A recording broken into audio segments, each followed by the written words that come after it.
Hello guys. Hello guys.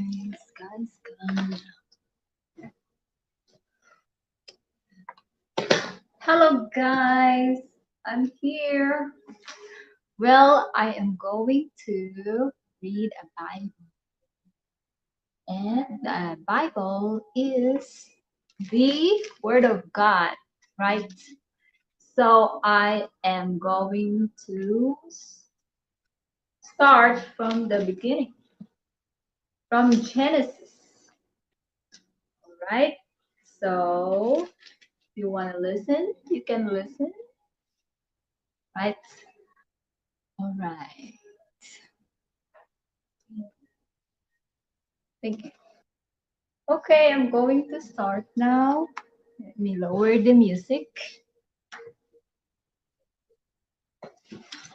Oh, okay. Hayati.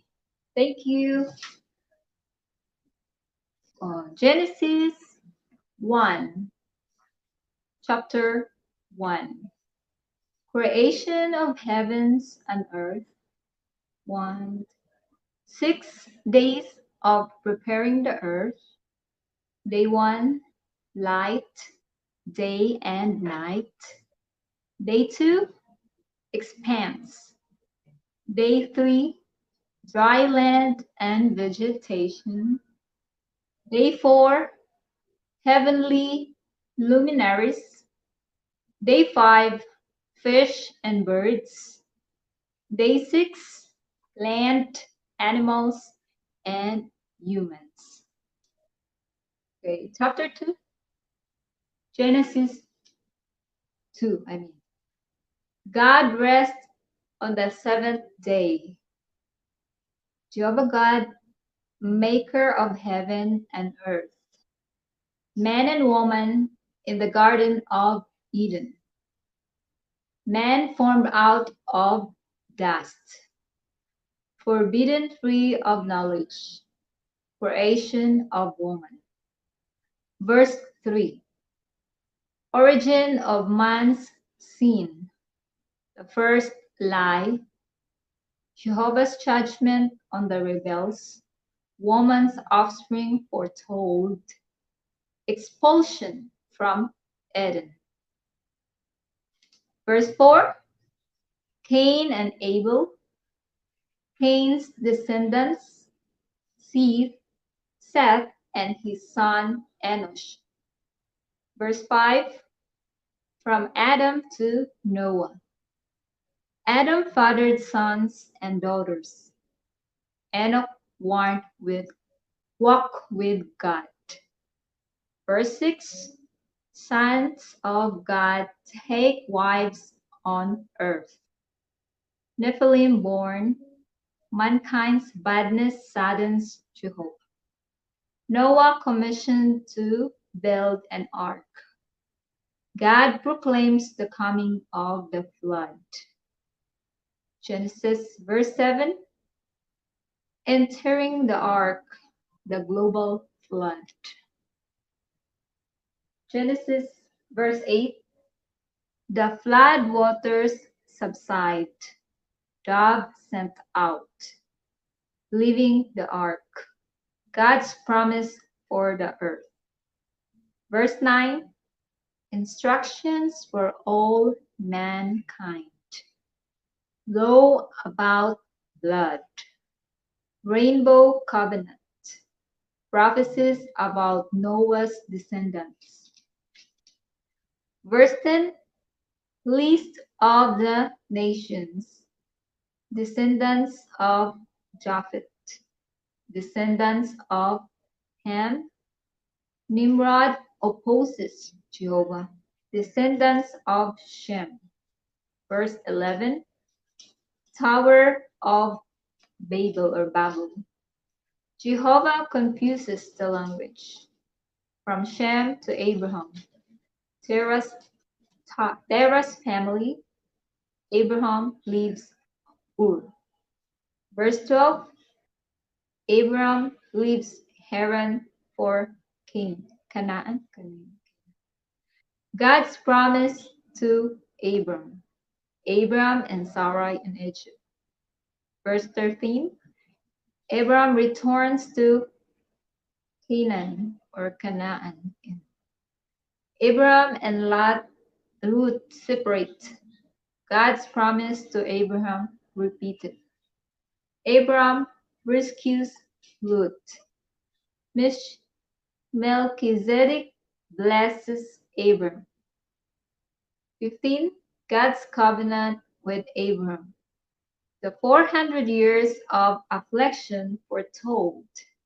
God's promise to Abram repeated. Verse 16. Hagar and Ishmael. Verse 17. Abraham to become a father of many nations. Abram renamed Abraham.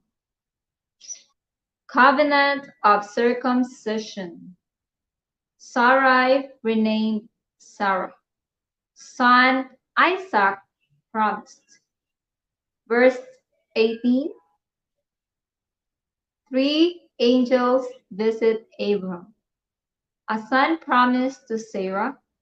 She loves. Abram pleads for Sodom. Verse 19. Lot visited by angels. Lot and his family urged to leave. Sodom and Gomorrah destroyed. Lot's wife becomes a pillar of salt. Lot and his daughters. Origin of Moab and Ammon. Verse 20. Sarah rescued from Abimelech.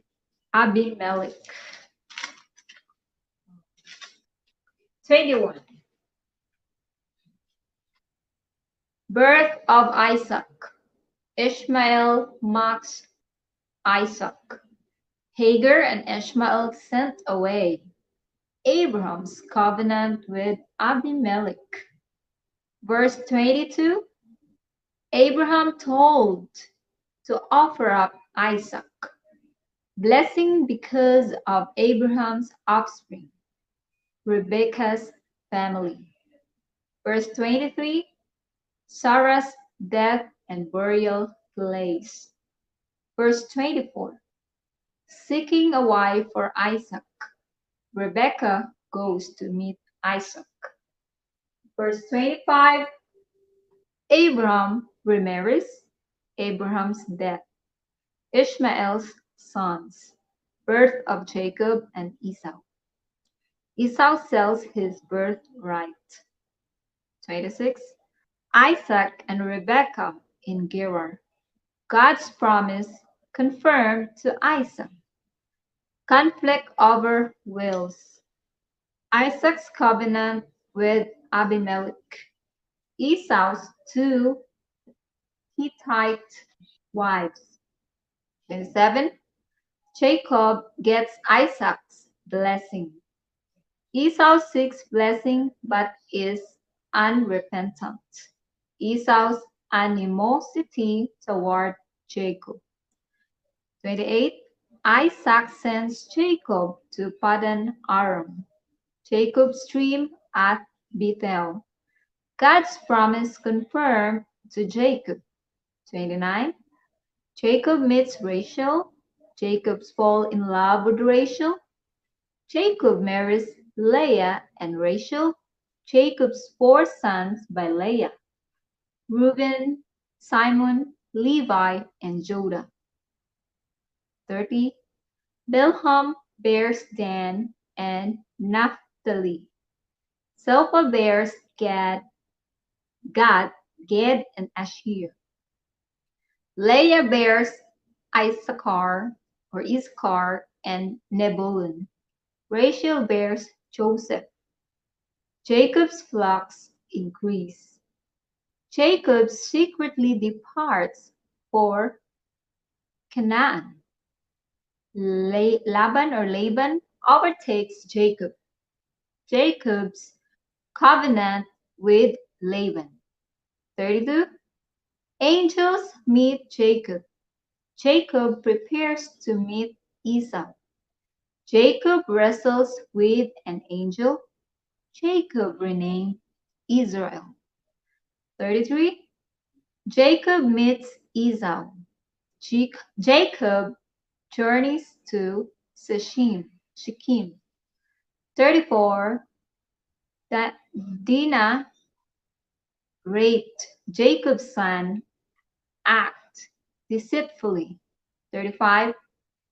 Jacob gets rid of foreign gods. Jacob returns to Bethel. Benjamin's birth. Rachel's death. Israel's 12 sons. Isaac's death. 36. Esau's descendants. Edom's Edom's kings and sheikhs. 37. Joseph's dreams. Joseph and his jealous brothers. Joseph sold into slavery. 38. Judah and Tamar. 39. Joseph in Potiphar's house. Joseph resists Potiphar's wife. Joseph in prison. 40. Joseph interprets prisoners' dreams. Interpretations belong to God. Pharaoh's birthday feast. Joseph interprets Pharaoh's dreams or Pharaoh's dreams. Joseph exalted by Pharaoh. Joseph's food administration. 42. Joseph's brothers go to Egypt. Joseph meets his brother and tests him. The brothers return home to Jacob. 43. Joseph's brothers' second trip to Egypt with Benjamin. Joseph meets again with his brothers. Joseph's banquet with his brother. 44. Joseph's silver cup in Benjamin's bag. Judah pleads for Benjamin's. Joseph reveals his identity. Joseph's brothers return for Jacob. 46. Jacob and his household move to Egypt. Names of those moving to Egypt. Joseph meets Jacob at Goshen. Okay, that was only the contents. So Genesis, okay, this is the beginning. So it was just a summary. All right, Genesis chapter 1, verse 1. In the beginning, God created the heavens and the earth. Verse 2. Now the earth was formless and desolate, and there was darkness upon the surface of the watery deep. And God's active force was moving about over the surface of the waters. Chapter 3, verse 3. And God said, "Let there be light." Then there was light. Verse 4. After God saw that the light was good, and God began to divide the light from the darkness. 5. God called the light day, but the darkness he called night. And there was evening, and there was morning, a first day. 6. Then God said, "Let there be an expanse between the waters, and let there be a division between the waters and the waters." 7. Then God went on to make the expanse and divided the waters beneath the expanse from the waters above the expanse, and it was so. 8. God called the expanse heaven, and there was evening and there was morning, a second day. 9. Then God said, let the waters under the heavens be collected together into one place, and let the dry land appear. And it was so. 10. God called the dry land earth, but the collecting of the waters he called seas. Seas. And God saw that it was good. 11. Then God said, let the earth cause grass to sprout, seed-bearing plants and fruit trees according to their kinds, yielding fruit along with seed on the earth. And it was so. 12. And the earth began to produce grass, seed-bearing plants and trees, yielding fruit along with seed, according to their kinds. Then God saw that it was good. 13. And there was evening and there was morning, a third day.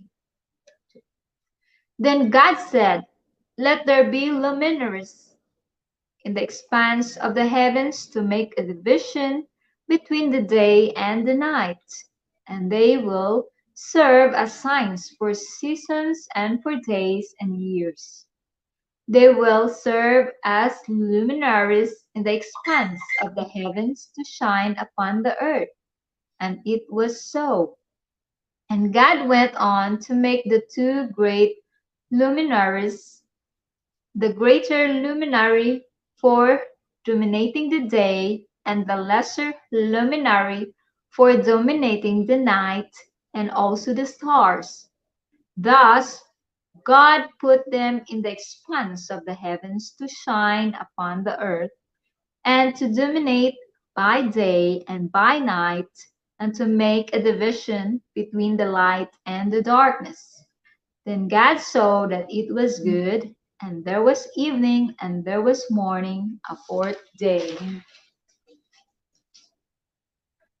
Then God said, let the waters swarm with living creatures, and let flying creatures fly above the earth across the expanse of the heavens. And God created the great creatures and all living creatures that move and swarm in the waters according to their kinds, and every winged flying creature according to its kind. And God saw that it was good. With that, God blessed them, saying, be fruitful and become many, and fill the waters of the sea, and let the flying creatures become many in the earth. And there was evening, and there was morning, a fifth day. Then God said, let the earth bring forth living creatures according to their kinds, domestic animals and creeping animals, and wild animals of the earth according to their kinds. And it was so.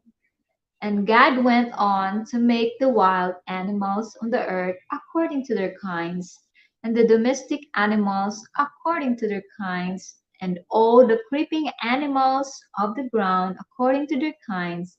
And God saw that it was good. Then God said, let us make man in our image, according to our likeness, and let them have in subjection the fish of the sea, and the flying creatures of the heavens, and the domestic animals, and all the earth, and every creeping animal that is moving on the earth. And God went on to create the man in his image. In God's image he created him. Male and female he created them. Further, God blessed them, and God said to them, be fruitful and become many, fill the earth and subdue it, and have in subjection the fish of the sea, and the flying creatures of the heavens, and every living creature that is moving on the earth. Then God said, here I have given to you every seed-bearing plant that is on the entire earth, and every tree with seed bearing fruit. Let them serve as food for you, and to every wild animal of the earth, and to every flying creature of the heavens, and to every moving on the earth, and in which there is life. I have given all green vegetation for food. And it was so. After God, after that, God saw everything he had made, and look, it was very good. And there was evening, and there was morning, a sixth day. Okay, Genesis chapter 2. Thus the heavens and the earth and everything in them were completed, and by the seventh day God had completed the work that he had been doing, and he began to rest on the seventh day from all his work and that he had been doing. And God went on to bless the seventh day and to declare it sacred, for on it God has been resting from all the work that he has created, all that he purposed to make. This is a history of the heavens and the earth in the time they were created, in the day that Jehovah God has made earth and heaven. No bush of the field was yet on the earth, and no vegetation of the field has begun sprouting, because Jehovah God had not made it rain on the earth, and there was no man to cultivate the ground. But a mist would go up from the earth, and it watered the entire surface of the ground. And Jehovah God went on to form the man out of dust from the ground, and to blow into his nostrils the breath of life, and the man became a living person. Further, Jehovah God planted a garden in Eden toward the east, and there he put the man whom he had formed. Thus Jehovah God made to grow out of the ground every tree that was pleasing to look at and good for food, and also the tree of life in the middle of the garden, and the tree of the knowledge of good and bad. Now there was a river flowing out of Eden to water the garden, and from there it divided into four rivers. The name of the first is Pishon. It is the one encircling the entire land of Havilah, where there is gold. The gold of that land is good. The bdellium, gum, and onyx stone are also there. The name of the second river is Gihon. It is the one encircling the entire land of Cush. The name of the third river is Hiddekel. It is the one going to the east of Assyria. And the fourth river is Euphrates. Jehovah God took the man and settled him in the Garden of Eden to cultivate it and to take care of it. God also gave this command to the man: from every tree of the garden you may eat to satisfaction, but as for the tree of the knowledge of good and bad, you must not eat from it. For in the day you eat from it, you will certainly die. Then Jehovah God said, "It is not good for the man to continue to be alone. I am going to make a helper for him as a complement of him." Now Jehovah God had been forming from the ground every wild animal of the field and every flying creature of the heavens. And he began bringing them to the man to see what he would call each one. and whatever the man would call each living creatures, that became its name. So the man named all the domestic animals and the flying creatures of the heavens and every wild animals of the field, but for man there was no helper as a complement of him. So Jehovah God caused the man to fall into a deep sleep, and while he was sleeping, he took one of his ribs and then closed up the flesh over its place. And God built the rib that he had taken from the man into a woman, and he brought her to the man. Then the man said, "This is at last bone of my bones and flesh of my flesh. This one will be called woman, because from man she was taken." That is why a man will leave his father and his mother, and he will stick to his wife, and they will become one flesh. And both of them continued to be naked, the man and his wife, yet they were not ashamed. Now the serpent was the most cautious of all the wild animals of the field that Jehovah God had made. So it said to the woman, "Did God really say you must not eat from every tree of the garden?" At this, the woman said to the serpent, "We may eat of the fruit of the trees of the garden.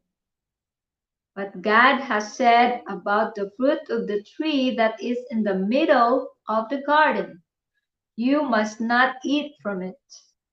No, you must not touch it, otherwise you will die." At this the serpent said to the woman, "You certainly will not die, for God knows that in the very day you eat from it, your eyes will be opened and you will be like God, knowing good and bad."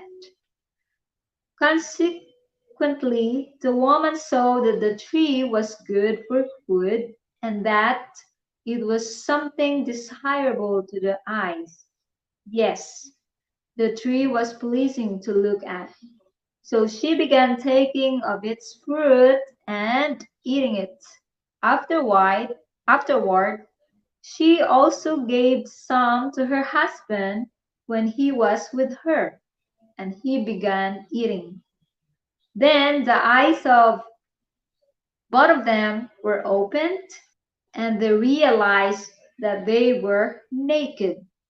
So they sewed fig leaves together and made loin coverings for themselves. Later they heard the voice of God as he was walking in the garden about the breezy part of the day, and the man and his wife hid from the face of Jehovah God among the trees of the garden. God kept calling to the man and saying to him, "Where are you?" Finally he said, "I heard your voice in the garden, but I was afraid because I was naked, so I hid myself." And that he said, "Who told you that you were naked? Have you eaten from the tree from which I commanded you not to eat?" The man said, "The woman whom you gave to me to be with me, she gave me fruit from the tree, so I ate." Jehovah God then said to the woman, "What is this you have done?" The woman replied, "The serpent deceived me, so I ate." Then Jehovah God said to the serpent, "Because you have done this, you are the cursed one out of all the domestic animals and out of all the wild animals of the field. On your belly you will go, and you will eat dust all the days of your life. And I will put enmity between you and the woman, and between your offsprings and her offsprings. He will crush your head, and you will strike him in the heel." To the woman he said, "I will greatly increase the pain of your pregnancy.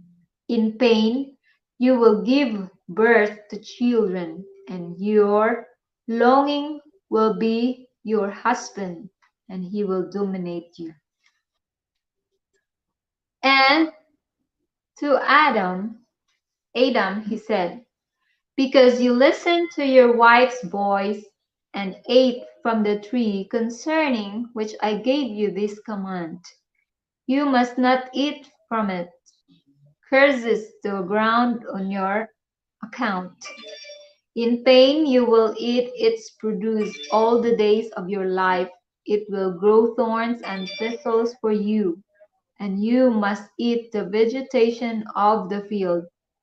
In the sweat of your face you will eat bread until you return to the ground, for out of it you were taken. For dust you are, and to dust you will return." After this, Adam named his wife Eve, because she was to become the mother of everyone living. And God made long garments from skins for Adam and for his wife to clothe them. God said, "Here the man has become like one of us, in knowing good and bad. Now, in order that he may not put his hand out and take fruit also from the tree of life and eat and live forever." With that, God expelled him from the Garden of Eden to cultivate the ground from which he had been taken.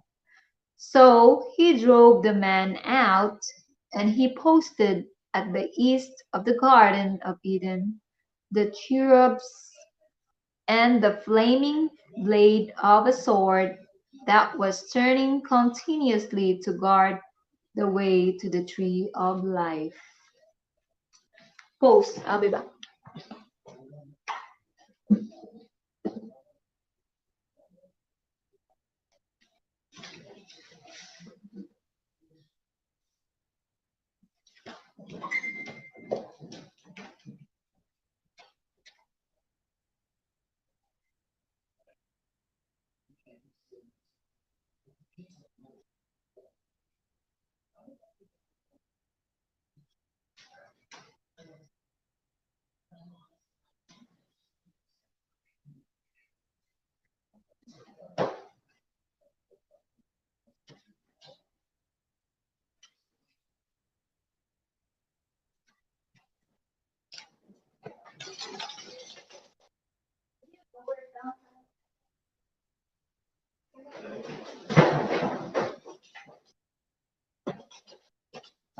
Okay, so we're in Genesis chapter 4. Now, Adam had sexual relations with his wife Eve, and she became pregnant. When she gave birth to Cain, she said, "I have produced a male child with the help of Jehovah." Later, she again gave birth to his brother Abel. Abel became a shepherd of the flock, but Cain became a cultivator of the ground. After some time, Cain brought some fruits of the land as an offering to Jehovah, but Abel brought some firstlings of his flock, including their fat, while Jehovah looked with favor on Abel and on his offering. He did not look with any favor on Cain and on his offering. So Cain grew hot with anger and was dejected. Then Jehovah said to Cain, "Why are you so angry and dejected? If you turn to doing good, will you not be restored to favor? But if you do not turn to doing good, sin is crouching at the door, and its craving is to dominate you. But will you get the mastery over it? After that, Cain said to his brother Abel, "Let us go over into the field." So, while they were in the field, Cain assaulted his brother Abel and killed him. Later on, Jehovah said to Cain, "Where is your brother Abel?" He said, "I do not know. I'm, am I my brother's guardian?" At this he said, "What have you done? Listen, your brother's blood is crying out to me from the ground, and now you are cursed in banishment from the ground that has opened in its mouth to receive your brother's blood from your hand. When you cultivate the ground, it will not give you back its produce. You will become a wanderer and a fugitive in the earth." And this Cain said to Jehovah, "The punishment for my error is too great to bear. Today you are driving me from the land, and I will be hidden from your face. I will become a wanderer and a fugitive on the earth, and anyone who finds me will certainly kill me."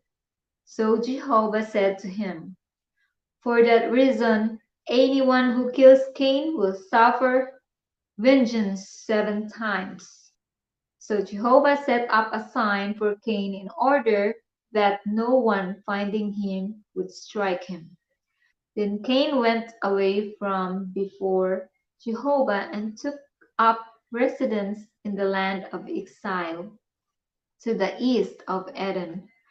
Afterward, Cain had sexual relation with his wife, and she became pregnant and gave birth to Enoch. Then he engaged in building a city and named the city after his son Enoch. Later, Irad was born to Enoch, and Irad became father to Mehujael, and Mehujael became father to Methushael, and Methushael became father to Lamech. Lamech took 2 wives for himself. The name of the first was Ada, and the name of the second was Zillah. Ada gave birth to Jabal. He was the founder of those who dwell in tents and have livestock. His brother's name was Jubal. He was the founder of all those who play the harp and pipe. Also, Zillah gave birth to Tubal-Cain, who forged every sort of tool of copper and iron. And the sister of the Tubal-Cain was Naamah. Then Lamech composed these words for his wives Ada and Zillah. "Hear my voice, you wives of Lamech. Give ear to my saying. A man I have killed for wounding me. Yes, a young man for striking me. If 7 times Cain is to be avenged, then Lamech 77 times." Adam again had sexual relation with his wife, and she gave birth to a son. She named him Seth because, as she said, "God has appointed for me another offspring in place of Abel, because Cain killed him." There was also born to Seth a son, and he named him Enosh. At that time, people began calling on the name of Jehovah. Okay, we're in chapter 5. This is the book of Adam's history. In the day that God created Adam, he made him in the likeness of God. Male and female, he created them. On the day they were created, he blessed them and named them man. Adam lived 430 years and then became father to a son in his likeness, in his image. And he named him Seth. After becoming father to Seth, Adam lived for 800 years, and he became father to sons and daughters. So all the days of Adam's life amounted to 930 years, and then he died. Seth lived for 105 years and then became father to Enosh. After becoming father to Enosh, Seth lived for 807 years and he became father to sons and daughters. So all the days of Seth amounted to 912 years and then he died. Enosh lived for 90 years and then became father to Kenan.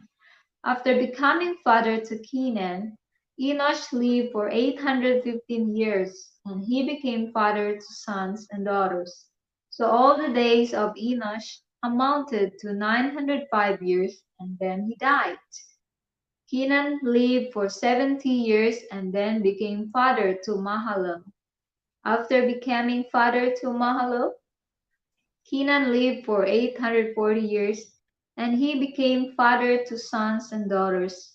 So all the days of Kenan amounted to 910 years, and then he died.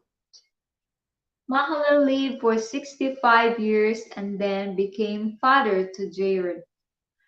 After becoming father to Jared, Mahalalel lived for 830 years, and he became father to sons and daughters.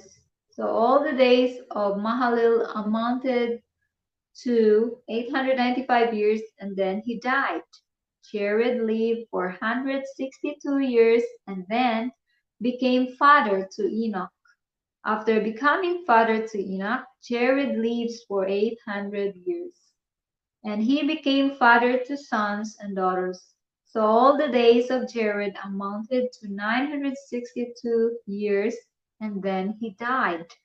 Enoch lived for 65 years and then became father to Methuselah. After becoming father to Methuselah, Enoch continued to walk with the true God for 300 years, and he became father to sons and daughters.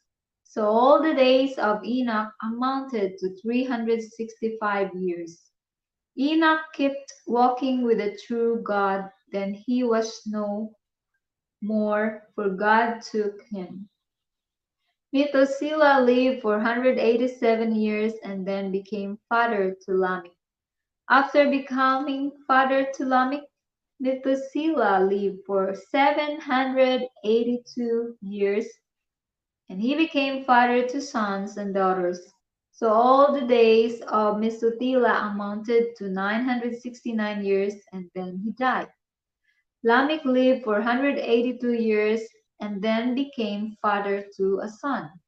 He named him Noah, saying, "This one will bring us comfort from our labor and from the painful toil of your hands because of the ground that Jehovah has cursed."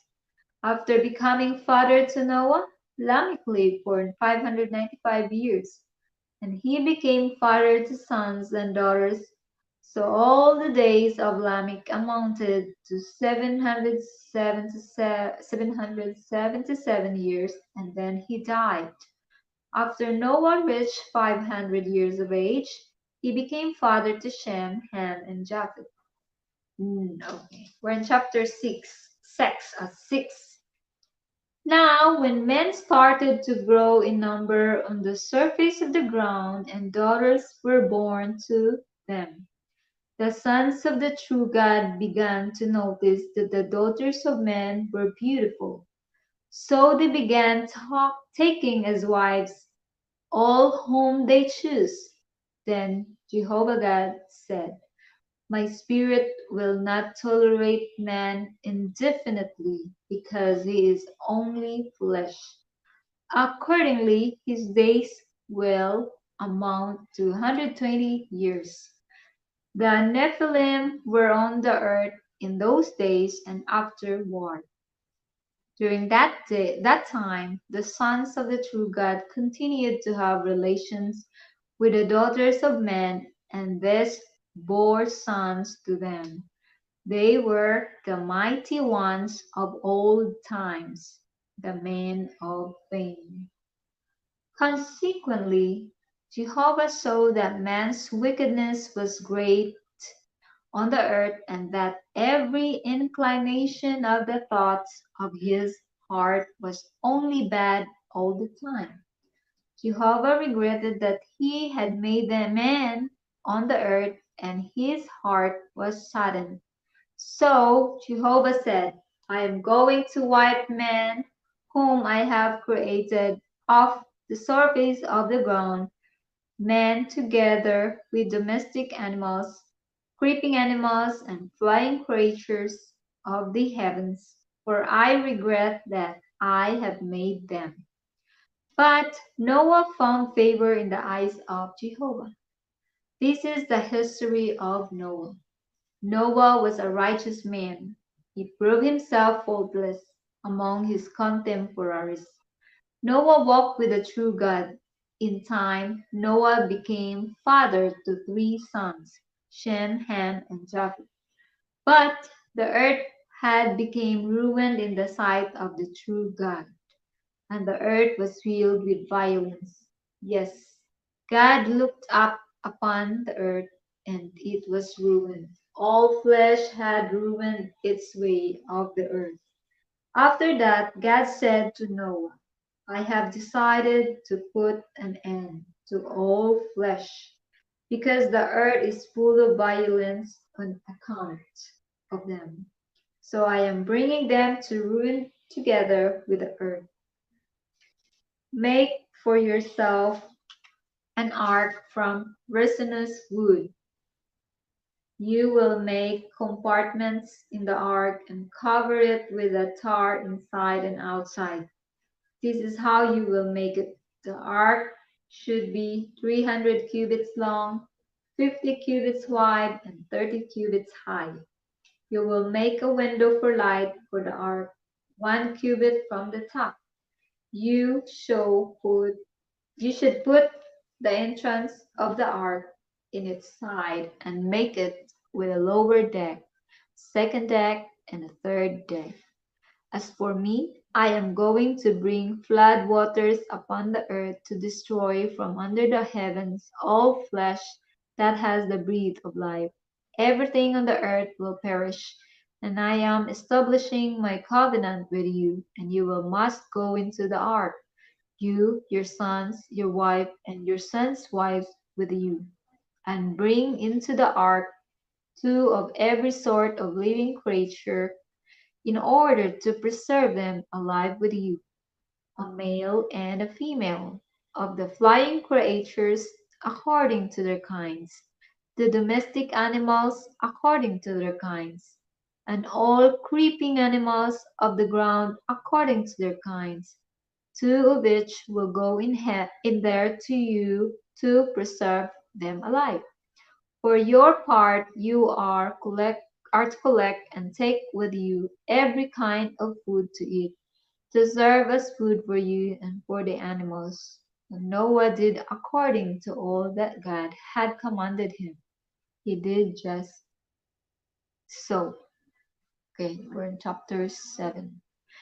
After that, Jehovah said to Noah, "Go into the ark, you and all your household, because you are the one I have found to be righteous before me among this generation. You must take with you every kind of clean animals by sevens, the male and its mate, and of every animal that is not clean, just two, the male and its mate, also of the flying creatures of the sky by sevens, male and female, to preserve their offspring alive. over all the earth.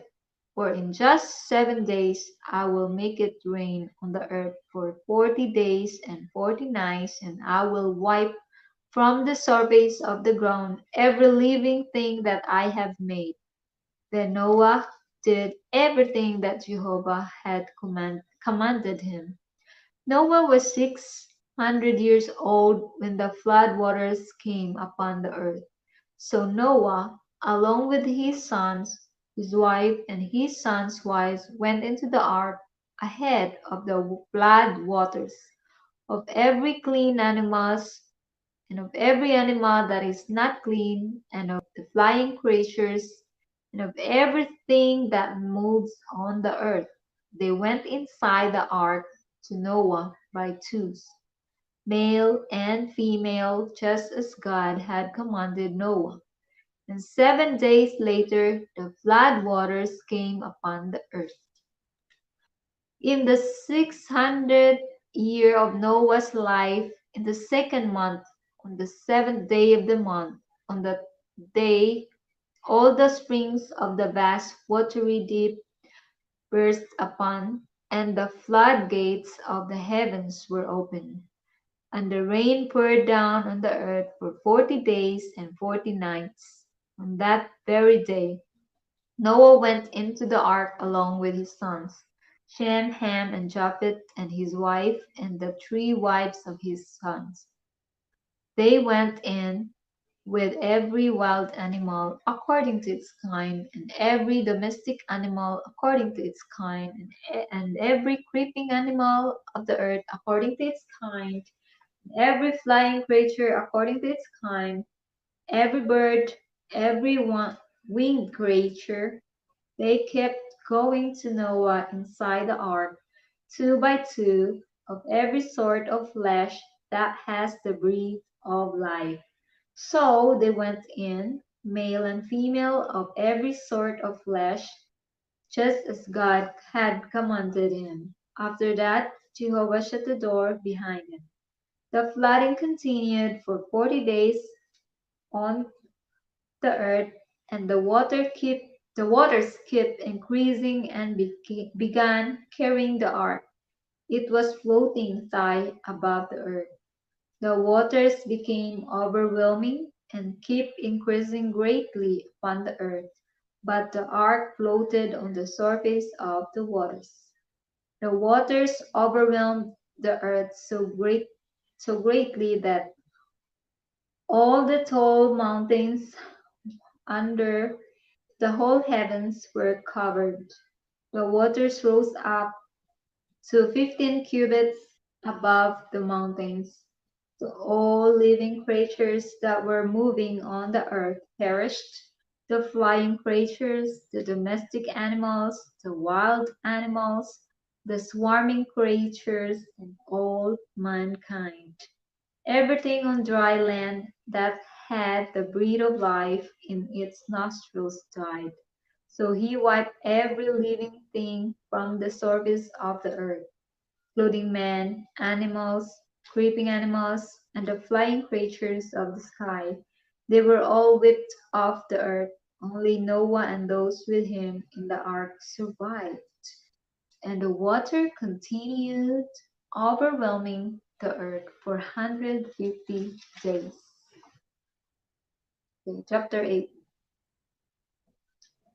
But God gave attention to Noah and to all the wild animals and domestic animals that were with him in the ark. And God caused a wind to blow over the earth, and the waters began to subside. The springs of the watery deep and the floodgates of the heavens were stopped up, so the rain from the heavens stopped falling.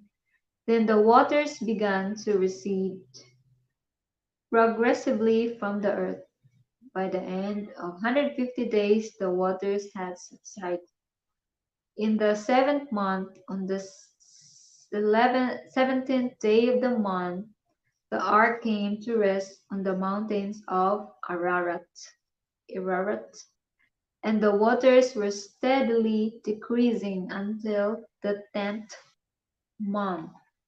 In the 10th month, on the first of the month, the tops of the mountains appeared. So at the end of 40 days, Noah opened the windows that he had made in the ark and sent out a raven. It continued flying outside and returning until the waters dried off the earth. Later, he sent out a dog to see whether the waters had receded from the surface of the ground. The dog did not find any resting place to perch, so it returned to him into the ark because the waters were still covering the surface of the whole earth.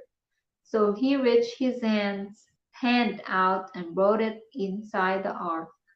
He waited several more days, and once again he sent out the dove from the ark. When the dove came to him toward evening, he saw that there was a fleshly plucked olive leaf in its bill. So no one knew that the water had receded from the earth.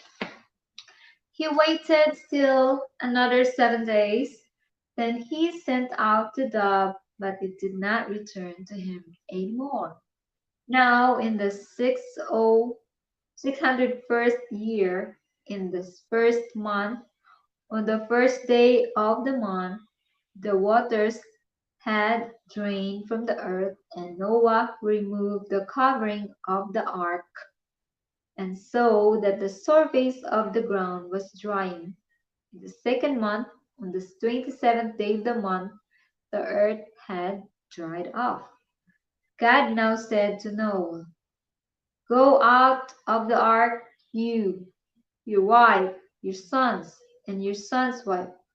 Bring out with all the living creatures of the every sort of flesh, the flying creatures, and the animals, and of all the creeping animals of the earth, that they may multiply on the earth and be fruitful and become many on the earth."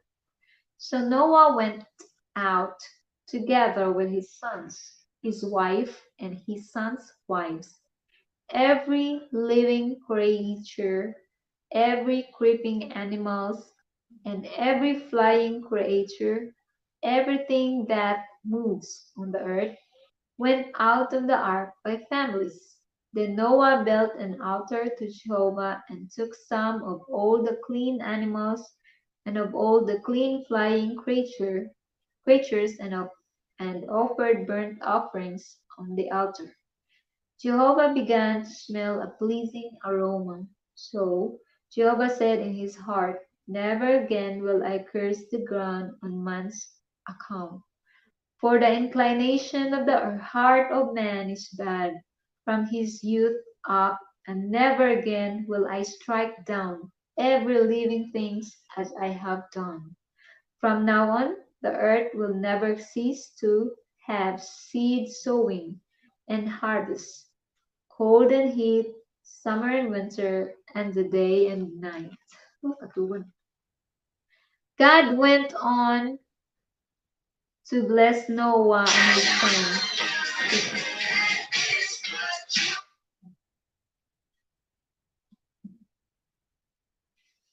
Sorry. Uni. Ginoon.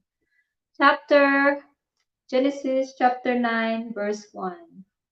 God went on to bless Noah and his sons and to say to them, "Be fruitful and become many and fill the earth.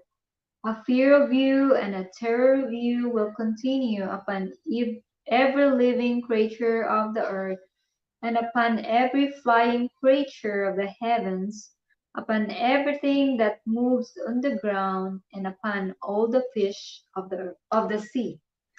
They are now given into your hand. Every moving animal that is alive may serve as food for you. Just as I gave you the green vegetation, I give them all to you. Only flesh with its life, its blood you must not eat. So you can eat blood. Besides that, I will demand an accounting for your lifeblood. I will demand an accounting from every living creature, and from each man I will demand an accounting for the life of his brother. Anyone shedding man's blood, by man will his own blood be shed. For in God's image he made man. As for you, be fruitful and become many, and increase abundantly on the earth and multiply. Then God said to Noah and to his sons with him, I am now establishing my covenant with you and with your offering after you, and with every living creature that is with you, the birds, the animals, and all the living creatures of the earth with you, all those that came out of the ark, every living creature of the earth. Yes, I establish my covenant with you. Never again will all flesh be destroyed by the waters of a flood, and never again will a flood bring the earth to ruin. God added, this is the sign of the covenant that I am making between me and you and every living creature that is with you for all the future generations. I put my rainbow in the cloud, and it will serve as a sign of the covenant between me and the earth. Whenever I bring a cloud over the earth, then the rainbow will certainly appear in the clouds, and I will certainly remember my covenant that I made between me and you and every living creature of every kind, and never again will the waters become a flood to destroy all flesh. And the rainbow will occur in the clouds, and I will certainly see it and remember the everlasting covenant between God and every living creatures of every kind on the earth. God repeated to Noah, this is the sign of the covenant that I establish between me and all flesh that is on the earth. Noah's sons who came out of the ark were Shem, Ham, and Japheth. Ham, Ham later became the father of Canaan. These three were these three were Noah's sons, and all the earth's population came from them and spread abroad. Now Noah started off as a farmer, and he planted a vineyard. When he drank of the wine, he became intoxicated, and he uncovered himself inside his tent. Ham, the father of Canaan, saw his father's nakedness, and he told his two brothers outside. So Shem and Japheth took a garment and put it upon both their shoulders and walked in backward. Thus they covered their father's nakedness, while their faces were turned away, and they did not see their father's nakedness. When Noah woke up from his wine and learned what his youngest son has done to him, he said, Cursed be Canaan, let him become the lowest slave to his brothers. And he added, Praised be Jehovah, the God of Shem, and let Canaan become a slave to him.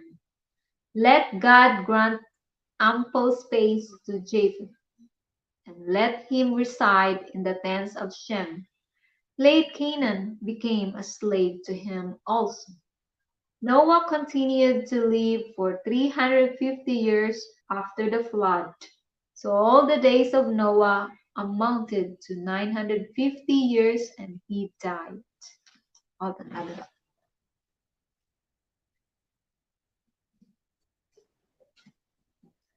Right. Genesis chapter 10.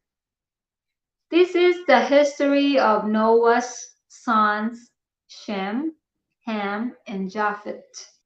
Sons were born to them after the flood. The sons of Japheth were Gomer, Magog, Madai, Javan, Tubal, Mesesh, and Tiras. The sons of Gomer were Ash- Ashkenaz, Riphat, and Togarmah. The sons of Javan were Elisha, Tarshish, Kittim, and Dudanim. From this the inhabitants of the islands spread into their lands, according to their languages and their families, and by their nations. The sons of Ham were Cush, Mizraim, Put, and Canaan. The sons of Cush were Seba, Havilah, Sabta, Rama, and Sabtika. The sons of Rama were Sheba and Dedan. Cush became father to Nimrod. He was the first to become a mighty one on the earth. He became a mighty hunter in opposition to Jehovah. That is why there is a saying, just like Nimrod, a mighty hunter in opposition to Jehovah. The beginning of his kindness was Babel, Eric, Erich, Akkad, and Calneh in the land of Shinar. From that land he went into Assyria and built Nineveh, Rehoboth, Calah, and Resen between Nineveh and Calah. This is the great city. Mizraim became father to Ludian, Anamim, Lehamim, Naphthalim, Pator, Pathrusim, Casluhim, from whom the Philistines came, and Caphtorim. Canaan became father to Sidon, his firstborn, and Heth, as well as the Jebusite, the Amorite, the, the Girgashite, the Hivite, the Archite, the Sinite, the Arvadite, the Zimmerite, and the Hamorite. Afterward, the families of the Canaanites were scattered. So the boundary of the Canaanites was from Sidon as far as Gerar, near Gaza, as far as Sodom, Gomorrah, Admah, and Zeboim, near Lasha. These were the sons of Ham according to their families and their languages, by their lands and their nations. Children were also born to Shem, the forefather of all the sons of Eber, and the brother of Japheth, the oldest. The oldest. The sons of Shem were Elam, Ashur, Arphaxad, Lud, and Aram. The sons of Aram were Uz, Hul, Shethel, and Mash. Arpachshad became father to Shelah, and Shelah became father to Eber. Two sons were born to Eber. The name of the one was Peleg, because in his lifetime the earth was divided. The name of his brother was Joktan. Joktan became father of Almodad, Sheleph, Hazar, Mavet, Jerah, Hadoram, Uzal, Diklah, Ubal, Abimael, Sheba, Ophir, Havilah, and Jubal. All of these were the sons of Joktan. Their place of dwelling extended from Mesha as far as Sephar, the mountainous regions of the east. These were the sons of Shem according to their families and their languages, by their lands and their nations. These were the families of the sons of Noah according to their family lines and by their nations. For these the nations were spread abroad in the earth after the flood. Chapter 11. Now all the earth continued to be one of language and one set of words. As they traveled eastward, they discovered a valley plain in the land of Shinar, and they began dwelling there. Then they said to one another, "Come, let us make bricks and bake them with fire." So they used bricks instead of stone, and bitumen as mortar. They now said, "Come, let us build a city for ourselves, and a tower with its top in the heavens. Let us make a celebrated name for ourselves, so that we will not be scattered over the entire face of the earth." Then God went down to see the city and the tower that the sons of men had built. God then said, "Look, there are one people with one language, and this is what they have started to do. Now there is nothing that they may have in mind to do that will be impossible for them. Come, let us go down there and confuse their language in order that they may not understand another's language." So Jehovah scattered them from there over the entire face of the earth, and they gradually left off building the city. That is why it was named Babel, because there Jehovah confused the language of all the earth, and Jehovah scattered them from there over the entire face of the earth. This is the history of Shem. Shem was 100 years old when he became father to Arpachshad 2 years after the flood.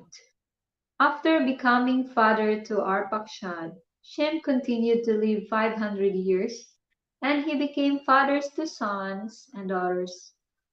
Arpachshad lived for 35 years and then became father to Shelah. After becoming father to Shelah, Arpachshad continued to live 403 years, and he became father to sons and daughters.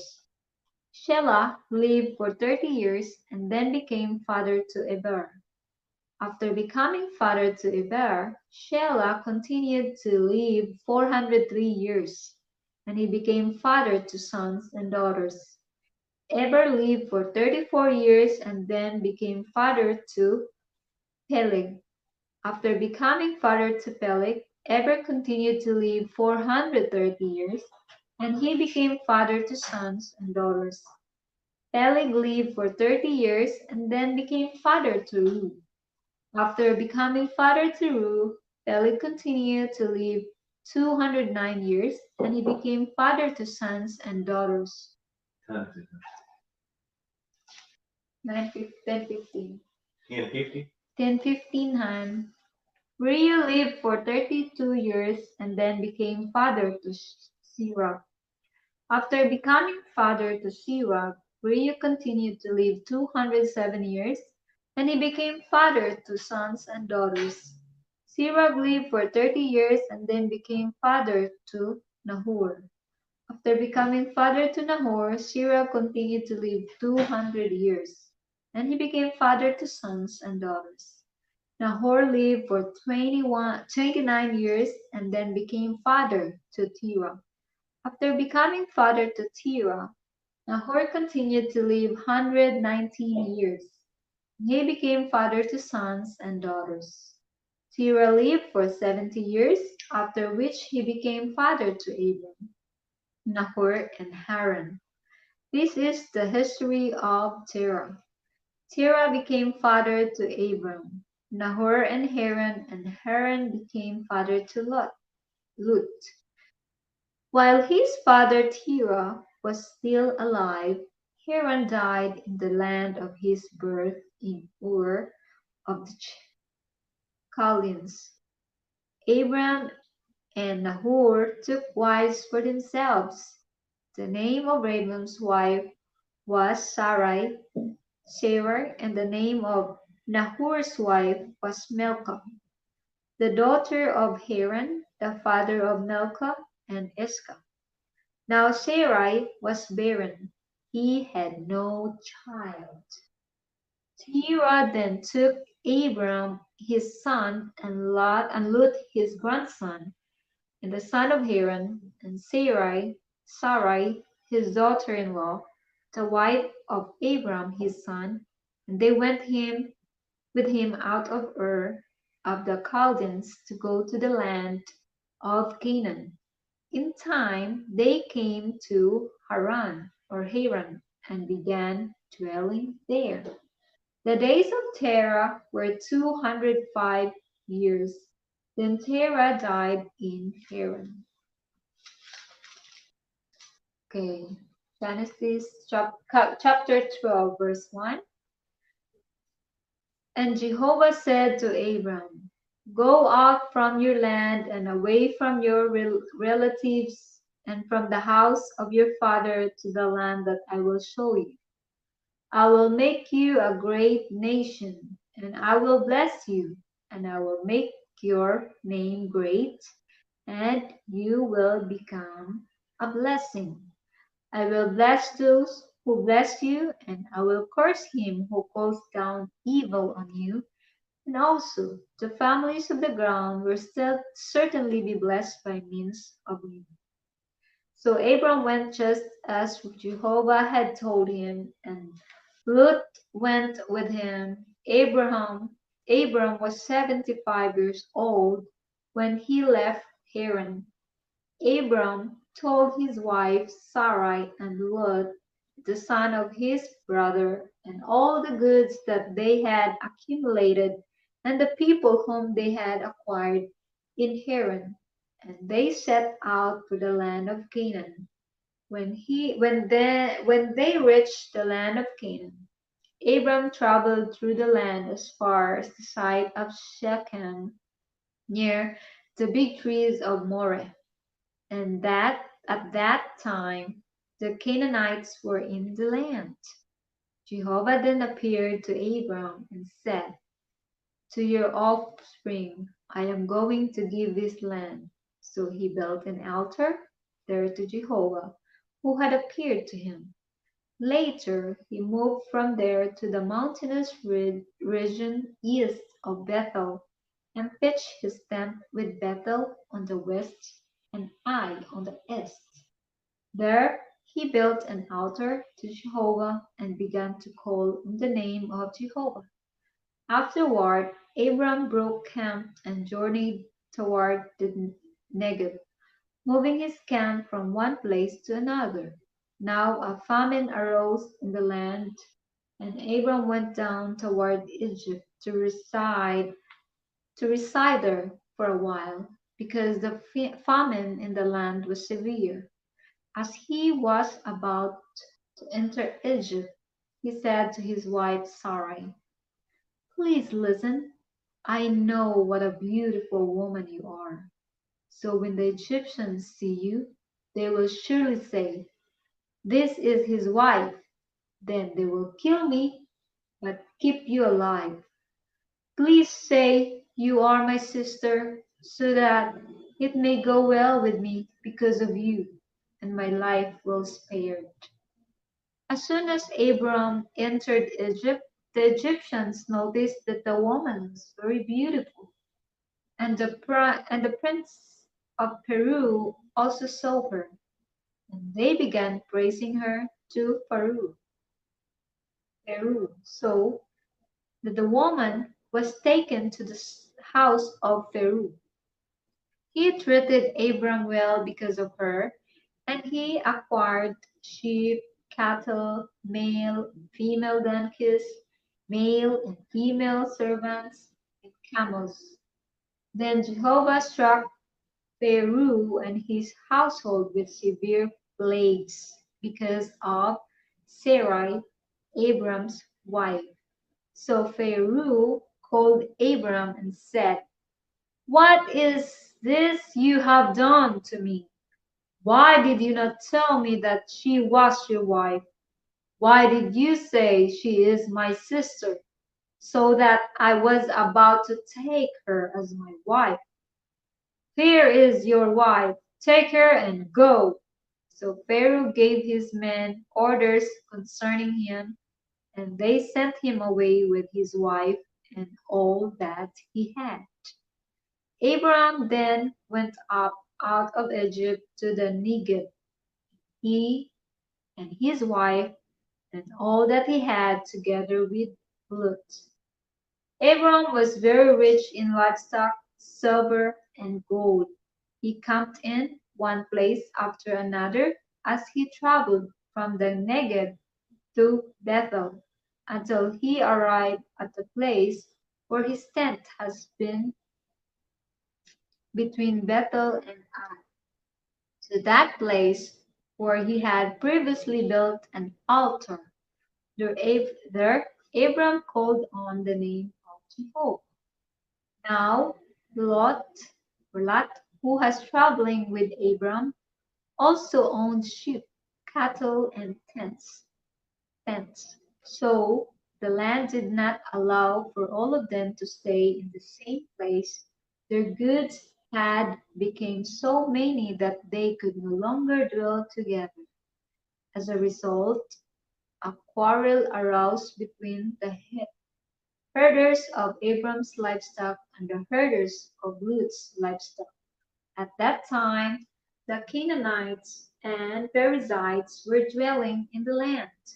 So Abram said to Lot, "Please, there should be no quarreling between me and you, and between my herdsmen and your herdsmen, for we are brothers.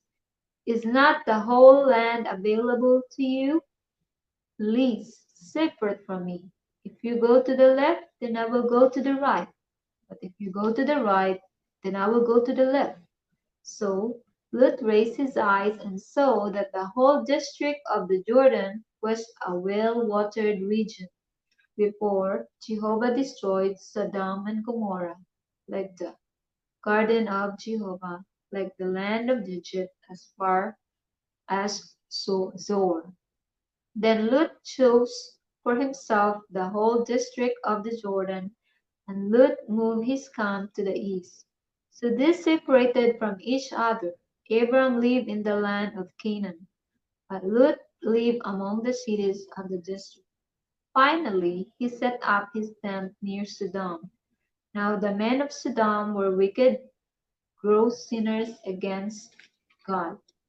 God said to Abram, after Lot had separated from him, "Raise your eyes, please, and look from the place where you are to the north and south, east and west, because all the land that you see I will give to you and your offspring as a lasting possession, and I will make your offspring like the dust particles of the earth, so that if anyone would count the dust particles of the earth, then your offspring could be counted. Get up, travel through the land, and breathe of the land, for to you I am going to give it." So Abram continued to live in tents.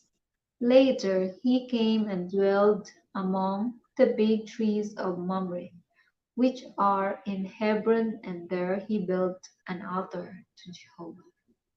Chapter 14. Now in the days of Amraphel, king of Shinar, Arno, king of Elasar, Chedorlaomer, king of Elam, and Tidal, king of Goim, these made war with Beryl, king of Sodom. Bersha king of Gomorrah, Shina king of Admah, Shemiber king of Zeboim, and the king of Bela, that is Zor. All of these joined forces at the valley of Siddim, that is the Salt Sea. They had served Chedorlaomer for 12 years, but they rebelled in the 13th year. So in the 14th year, Chedorlaomer and the kings who were with him came and defeated the Rephaim in Ashtaroth Karnaim, the Susim in Ham, and the Emim in Shabikirthaim, and the Horites in the mountain of Seir down to Elpharam, which is the wilderness.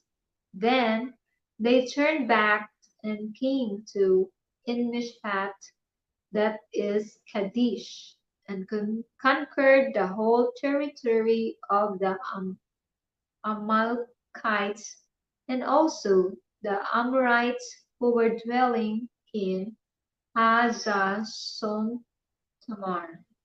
At this point, the king of Sodom went on the march, and also the king of Gomorrah, the king of Admah, the king of Zeboim, and the king of Bela, that is Zor, and they drew up in the battle formation against them in the valley of Siddim. Against Shedorah, king of Elam, Tidal, king of Goin, Aphraphel, king of Shinar, Aryuk, king of Elasar, 4 kings against the 5. Now the valley of Siddim was full of bitumen pits, and the kings of Sodom and Gomorrah tried to escape and fell into them, and those who remained fled to the mountainous region.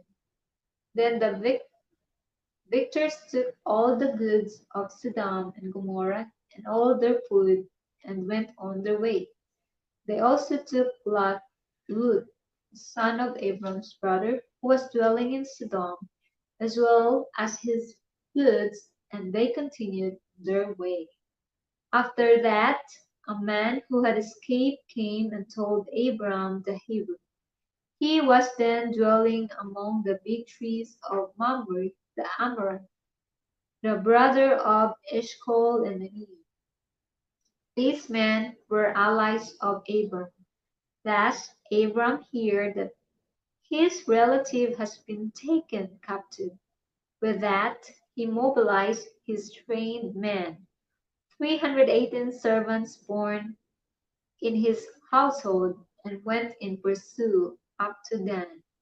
During the night he divided his forces, and he and his servants attacked and defeated them, and he pursued them up to Hobah, which is north of Damascus.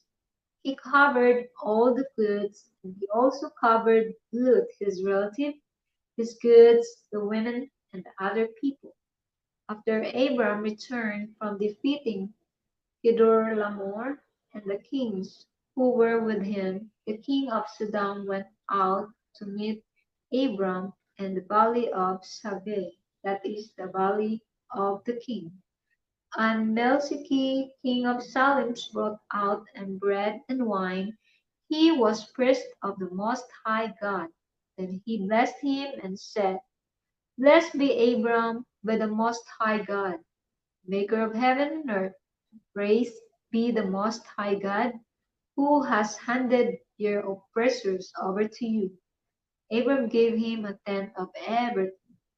After that, the king of Sodom said to Abram, Give me the people, but take the goods for yourself. But Abram said to the king of Sodom, I raise my hand in an oath to Jehovah, the Most High God, maker of heaven and earth. I will not take everything that is yours, from a thread to a sandal lace, so that you may not say, I made Abram rich. I will take nothing except what the young men had already eaten. As for the share of the men who went with me, Aner, Eshcol, and Mamre, let them take their share. Okay, Genesis chapter 15. After this, the word of Jehovah came to Abram in a vision, saying, Do not fear, Abram, I am shield for you. Your reward will be very great. Abram replied, Sovereign Lord Jehovah, what will you give me, seeing that I continue childless, and the one who will inherit my house is a man of Damascus? Eliezer? Abram added, You have given me no offspring, and a member of my household is succeeding me as heir. But look, Jehovah's word in reply to him was, This man will not succeed you as heir, but your own son, will succeed you as heir. Here or here. He now brought him outside and said, Look up, please, to the heavens and count the stars if you are able to do so. Then he said to him, So your offsprings will become. And he put faith in Jehovah, and he counted it to him as righteousness. Then he added, I am Jehovah who brought you out of Ur of the Chaldeans to give you this land as your possession. To this he said, Sovereign Lord God, how will I know that I will take possession of it? He replied to him, Take for me a 3-year-old heifer, a 3-year-old female goat, a 3-year-old ram, a turtle dove, and a young pigeon. So he took all of this and cut them in two and put each part opposite the other, but he did not cut up the birds. Then the birds of prey began to descend on the carcasses, but Abram kept driving them away. When the sun was about to set, a deep sleep fell upon Abram, and a great and a frightening darkness descended on him. Then he said to Abram, Know for certain that your offspring will be foreigners in a land not theirs, and the people there will enslave them and afflict them for 400 years. I will judge the nation they will serve, and after that they will go out with many goods. As for you, you will go to your forefathers in peace. You will be buried as a good old age. But they will return here in the fourth generation, because the error of the Amorites has not reached its full measure. When the sun had set and it had become very dark, a smoking furnace appeared, and a fiery torch passed between the pieces. On that day Jehovah made with Abram a covenant, saying, To your offspring I will give this land, from the river of Egypt to the great river, to river Euphrates, the land of the Kenites, the Kenizzites, the Kadmonites, the Hittites, and Perizzites, the Rephaim, the Amorites, the Canaanites, the Girgashites, and the Jebusites. Okay, we're in Genesis chapter 16. Now Abram's wife Sarai had borne him no children, but she had an Egyptian servant whose name was Hagar. So Sarai said to Abram, Please now, Jehovah has prevented me from bearing children. Please have relations with my servant. Perhaps I can have children by means of her. So Abram listened to what Sarai said. After Abram had lived for 10 years in the land of Canaan, Abram's wife Sarai took her Egyptian servant Hagar and gave her to her husband Abram as his wife. So he had relations with Hagar, and she became pregnant. When she realized that she was pregnant, she began to despise her mistress. At this, Sarai said to Abram, "The injury done to me is your fault. I was the one who put my servant in your arms." But when she realized that she was pregnant, she began to despise me. "May Jehovah judge between me and you." So Abram said to Sarai, "Look, your servant is under your authority. Do to her whatever you think is best." Then Sarai humiliated her, and she ran away from her. Later, Jehovah's angel found her at a spring of waters in the wilderness, the spring on the way to Shur. And he said, "Hagar, servant of Sarai, where have you come from, and where are you going?" To this she said, "I am running away from my mistress Sarai." Jehovah, Jehovah's angel said to her, "Return to your mistress and humble yourself under her hand." Then Jehovah's angel said, "I will greatly multiply your offspring, so that they will be too numerous to count." Jehovah's angel added, "Here, you are pregnant, and you will give birth to a son, and you must name him Ishmael, for Jehovah has heard your affliction.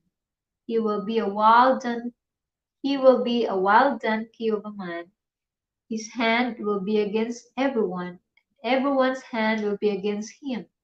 He will dwell opposite all his brothers." Then she called on the name of Jehovah, who was speaking to her. "You are a God of sight," for she said, "Have I here actually looked upon the one who sees me?" That is why the well was called Beer Lahai. It is between Kadesh and Ber. So Hagar bore to Abram a son, and Abram named his son, whom Hagar bore, Ishmael. Abram was 86 years old when Hagar bore Ishmael to him.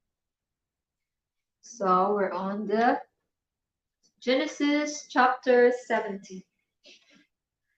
When Abram was 99 years old, Jehovah appeared to Abram and said to him, "I am God Almighty. Walk before me. Prove yourself faultless. I will establish my covenant between me and you, and I will multiply you very, very much." And this Abram fell face down, and God continued to speak with him, saying, "As for me, look, my covenant is with you, and you will certainly become a father of many nations. Your name will no longer be Abram, your name will become Abraham. Abraham, for I will make you a father of many nations. I will make you very, very fruitful, and will make you become nations, and kings will come from you. And I will keep my covenant between me and you and your offspring after you throughout their generations for everlasting covenant, to be God to you and to your offspring after you. And I will give to you and to your offspring after you the land in which you live as a foreigner, the entire land of Canaan for a lasting possession, and I will be their God." God said further to Abram, "As for you, you are to keep my covenant, you and your offspring after you throughout their generations. This is my covenant between me and you, that you and your offspring after you will keep. Every male among you must get circumcised. You must circumcise the flesh of your foreskins, and it will serve as a sign of the covenant between me and you. Throughout your generations, every male among your 8 days old must be circumcised. Anyone who is born in the house, and anyone who is not one of the offspring, and who was purchased with money from a foreigner. Every man born in your house, and every man purchased with your money must be circumcised, and my covenant in your flesh must serve as a lasting covenant. If any uncircumcised male will not circumcise the flesh of his foreskin, that person must be cut off from his people. He has broken my covenant. Then God said to Abraham, as for your wife Sarai, you must not call her Sarai or Sarah, because Sarah will become her name. I will bless her and also give you a son by her. I will bless her and she will become nations. Kings of peoples will come from her. At this, Abraham fell face down and began to laugh and to say in his heart, will a man 100 years old have a child born to him, and will Sarah, a woman 90 years old, give birth? So Abraham said to the true God, oh, that Ishmael might live before you. To this God said, your wife Sarah will definitely bear you a son. You must name him Isaac, and I will establish my covenant with him for an everlasting covenant to his offspring after him. But as regards Ishmael, I have heard you. Look, I will bless him and will make him fruitful and will multiply him very, very much. He will produce 12 chieftains, and I will make him become a great nation. However, I will establish my covenant with Isaac, whom Sarah will bear to you at this appointed time next year. When God finished speaking with him, he went up from Abram. Abram then took Ishmael his son, all the men born in his house, everyone he had purchased with money, every male in the household of Abram, and he circumcised the flesh of their foreskins on that very day, just as God had spoken with him. Abram was 99 years old when he had the flesh of his foreskins circumcised, and Ishmael his son was 13 years old when he had the flesh of his foreskin circumcised. And that very day Abraham was circumcised, and also his son Ishmael. All the men of his household, anyone born in the house, anyone purchased with money from a foreigner, were also circumcised with him. Okay. Genesis chapter 18. Afterward, Jehovah appeared to him among the big trees of Mamre,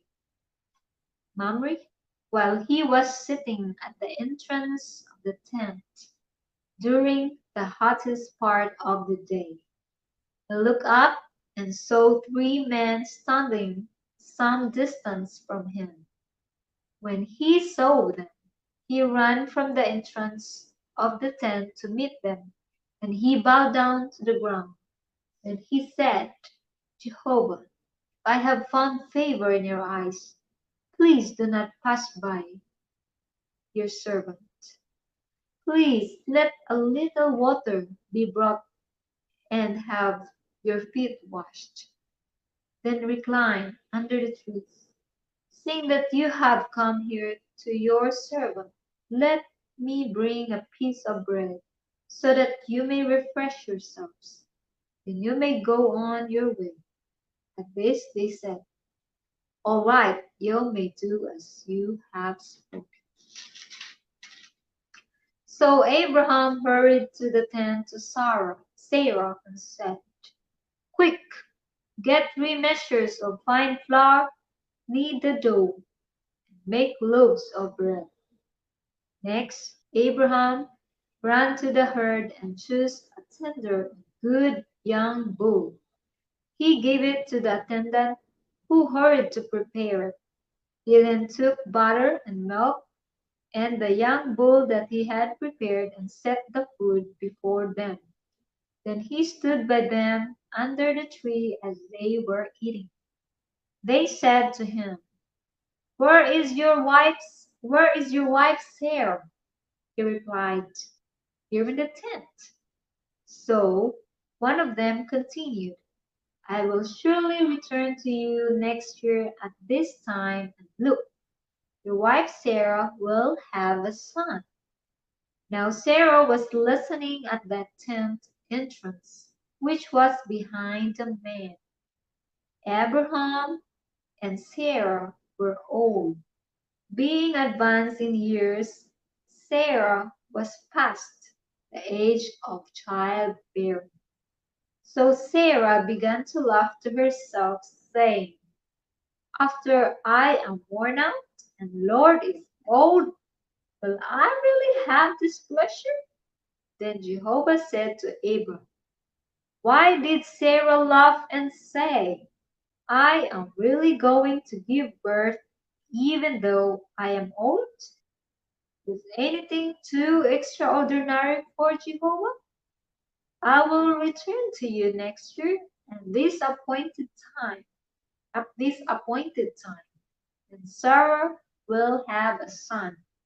But Sarah denied it, saying, I did not laugh, for she was afraid. At this he said, Yes, you did laugh. When the men got up to leave and looked down towards Sodom, Abraham was walking with them to escort them. Jehovah said, I am keeping hidden from Abraham what I am going to do. Why? Abraham is surely going to become a great and mighty nation, and all the nations of the earth will be blessed by means of him.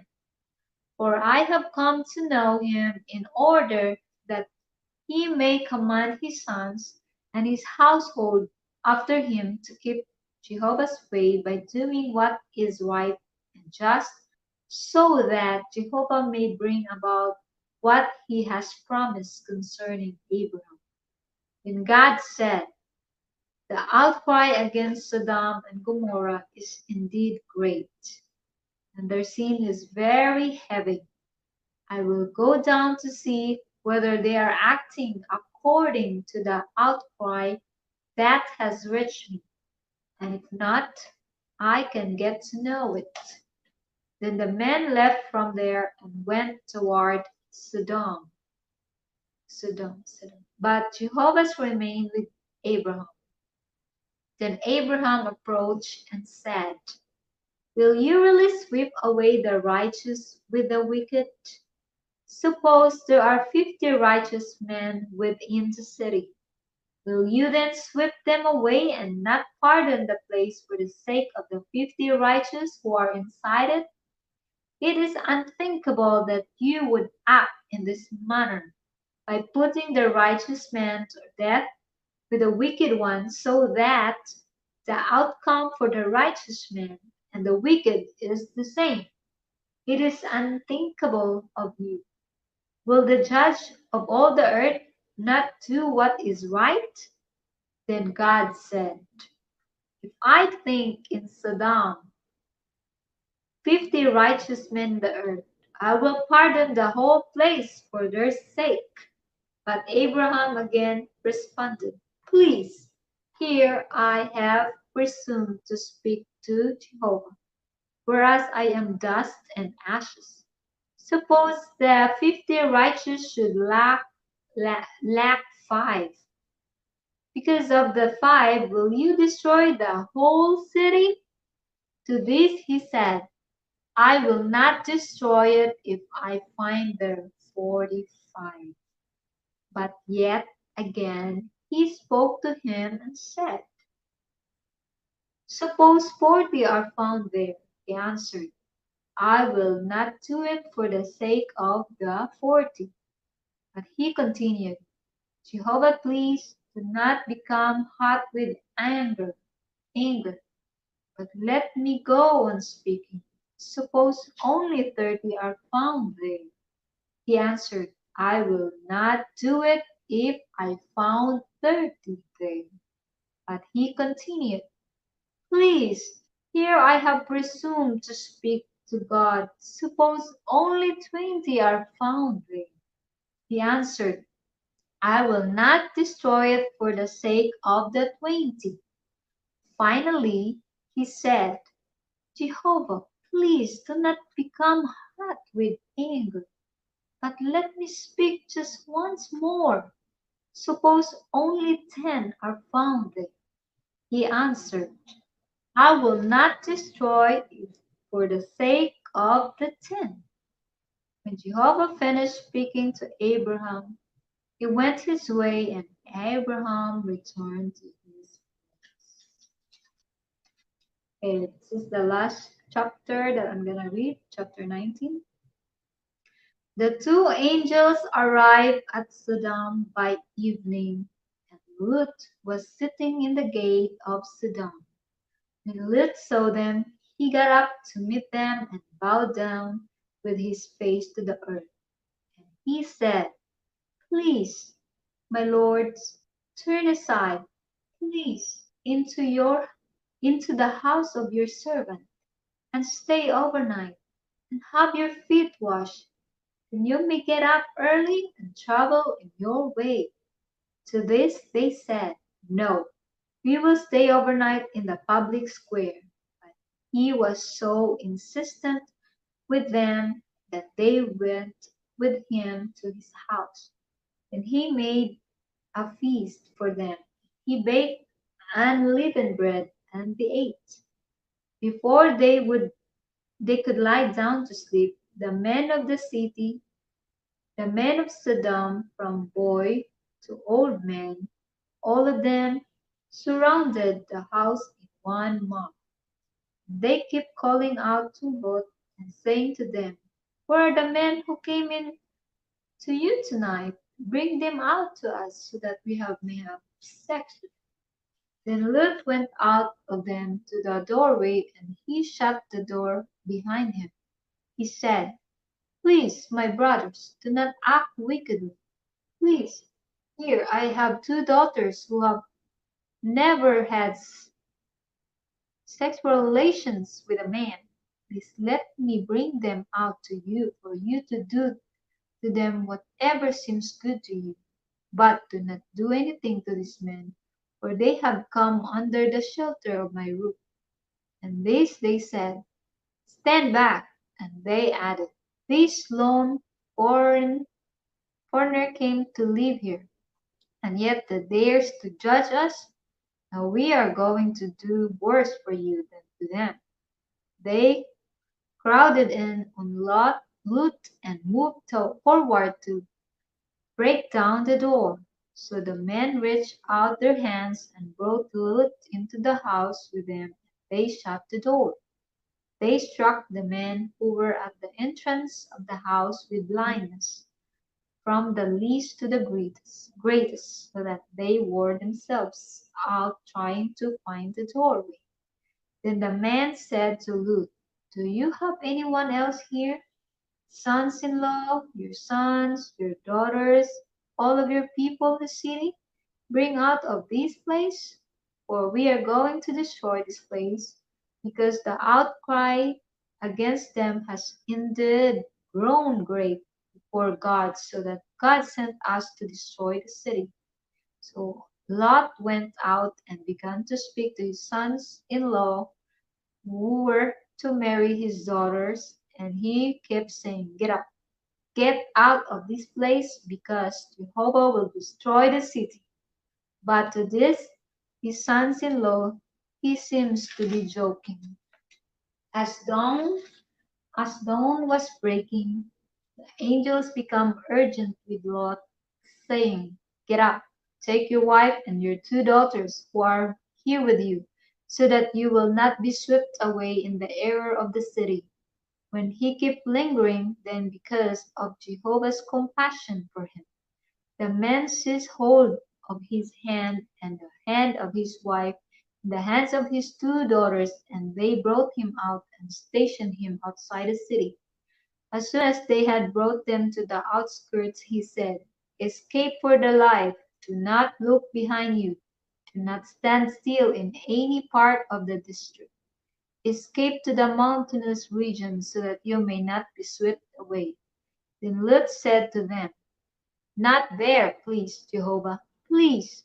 Now your servant has found favor in your eyes, and you are showing great kindness to me by preserving me alive. But I am not able to flee to the mountainous regions because I am afraid that disaster may overtake me and I will die. Please now, this town is nearby and I can flee there. It is only a small place. May I please escape there? It is only a small place, then I will survive." So he said to them, "Very well, I will also show you consideration by not overthrowing the two you speak of. Hurry, escape there, because I cannot do anything until you are arrived there." That is why he named the town Zor. The sun had risen over the land when Lot arrived at Zor. Then Jehovah made it rain sulphur and fire on Sodom and Gomorrah, and it came from Jehovah from the heavens. So he overthrew these cities, yes, the entire district, including all the inhabitants of the cities and the plants of the ground. But Lot's wife, who was behind him, began to look back, and she became a pillar of salt. Now Abraham got up early in the morning and went to the place where he had stood before Jehovah. When he looked down towards Sodom and Gomorrah and all the land of this district, he saw a quiet sight. There was dense smoke rising from the land like the dense smoke of a kiln.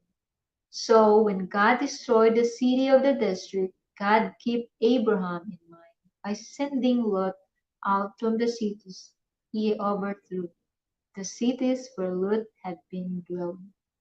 Later, Lot went up from Zoar with his two daughters and began living in the mountainous regions. Because he was afraid to live in Zoar, he began living in a cave with his two daughters. And the firstborn said to the younger, "Our father is old, and there is not a man in the land to have relations with us according to the custom of the whole earth. Come, let us give our father wine to drink. Let us lie down with him, and preserve offspring from our father." So that night they kept giving their father wine to drink. And the firstborn went in and lay down with her father, but he did not know when she lay down and when she got up. Then the next day the firstborn said to the younger, "Here I lay down with my father last night. Let us give him wine to drink tonight also. Then you go in and lie down with him, and let us preserve offspring from our father." So that night also they repeatedly gave their father wine to drink. Then the younger went and lay down with him, but he did not know when she lay down and when she got up. So both daughters of Lot became pregnant by their father. The firstborn gave birth to a son and named him Moab or Mo. He is the father of Moabitites of today. The younger also gave birth to a son, and she named him Benami. is the father of the Ammonites of today. Right. So that's it for today or tonight. Thank you for watching. I hope you enjoyed my Bible reading. I haven't been reading for a long time and I just started reading and I hope you enjoyed it. Thank you for watching. Don't forget to like, share, and subscribe. See you at the next video.